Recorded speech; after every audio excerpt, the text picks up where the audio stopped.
कवित्व बरवे रसिकत्व, रसिकत्व बरवे परतत्व, स्पर्शू जायसा.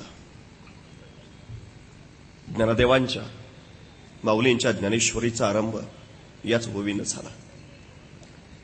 वाचेला जिथं कवित्वाचा स्पर्श होतो, कवित्वाला जिथं रसिकत्व लाभतं, त्या ठिकाणी परमात्म्याचा संचार होतो.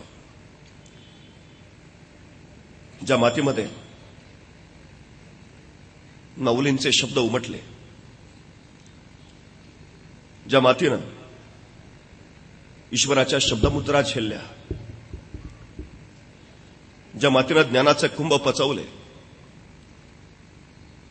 ज्या मातीनं 350 वर्षापूर्वीच्या सह्याद्रीच्या दऱ्याखोऱ्यातल्या घोड्यांच्या टापा कानात साठवून ठेवल्या, ज्या मातीनं इंद्रायणी भीमेचा संत शांत प्रवाह अनुभवला आणि ज्या इंद्रायणी भीमेनं छत्रपती शिवरायांचं स्वराज्य याची देही याची डोळा पाहिलं, ज्या मातीमध्ये छत्रपती शिवरायांची छत्रपती संभाजीराजांची पावलं उमटली, ज्या मातीमध्ये छत्रपती संभाजीराजांच्या अखेरच्या रक्तमुद्रा उमटल्या, ज्या मातीनं देशासाठी मरण्याचा देखणा सोहळा पाहिला, त्या मातीमध्ये देवाच्या आळंदीमध्ये उभा राहताना आज मनस्वी आनंद होतोय. स्वराज ग्रुप आयोजित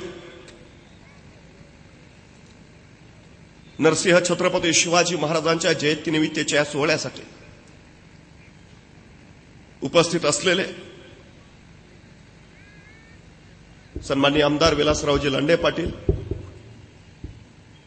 उपस्थित सर्व सन्मान्य आणि आपण सर्व, इतिहास विसरणारी माणसं इतिहास घडवू शकत नाहीत आणि इतिहास घडवणारी माणसं इतिहास विसरू शकत नाहीत. हा एक इतिहास आहे. निरक्षर मराठ्यांचा इतिहास वर्णाक्षराने लिहून ठेवावा इतका तेजस्वी ओजस्वी इतिहास याच मातीत घडला. मात्र साक्षर मराठी